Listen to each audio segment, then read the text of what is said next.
Hello, bachche, let's read the question. A coil of 100 turns is lying in a magnetic field of 1 Tesla as shown in the figure. A current of 1 ampere is flowing in this coil. The torque acting on the coil is okay.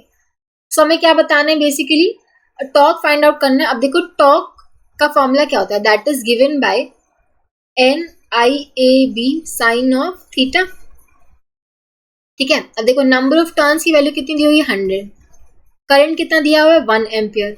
Area कैसे निकालेंगे, देखो इसकी जो side दे रखी है, एक side दे रखी है 0.1 मीटर, दूसरी साइड दे रखी है 0.2 मीटर. तो 0.1 इंटू में 0.2 ये आ जाएगा 0.02 मीटर स्क्वायर. तो एरिया ये आ जाएगा. उसके बाद मैग्नेटिक फील्ड की वैल्यू कितनी दे रखी है 1 टेस्ला. बी की वैल्यू दी हुई है 1 टेस्ला. अब देखो थीटा, देखो जो एंगल बिटवीन एरिया वेक्टर और मैग्नेटिक फील्ड होगा. ठीक है. बेसिकली क्या होता है हमारा ये जो थीटा एंगल होता है, जो आपका एरिया वेक्टर होगा और जो मैग्नेटिक फील्ड के बीच में जो एंगल होगा, बेसिकली मैग्नेटिक मोमेंट और मैग्नेटिक फील्ड के बीच में ये एंगल होता है. ठीक है. मैग्नेटिक मोमेंट किस डायरेक्शन में होता है, एरिया वेक्टर की डायरेक्शन में बेसिकली, राइट.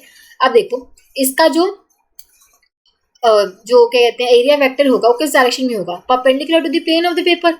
और मैग्नेटिक फील्ड क्या होगी, बेसिकली मैग्नेटिक फील्ड की डायरेक्शन कैसी होगी, साउथ से नॉर्थ. ठीक है.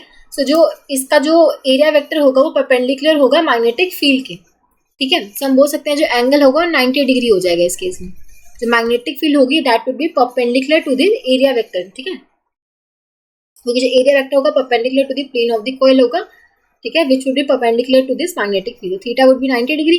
अब देखो पुट कर दो, n की वैल्यू 100, i की वैल्यू 1, a की वैल्यू 0.02, b की वैल्यू 1 और साइन 90.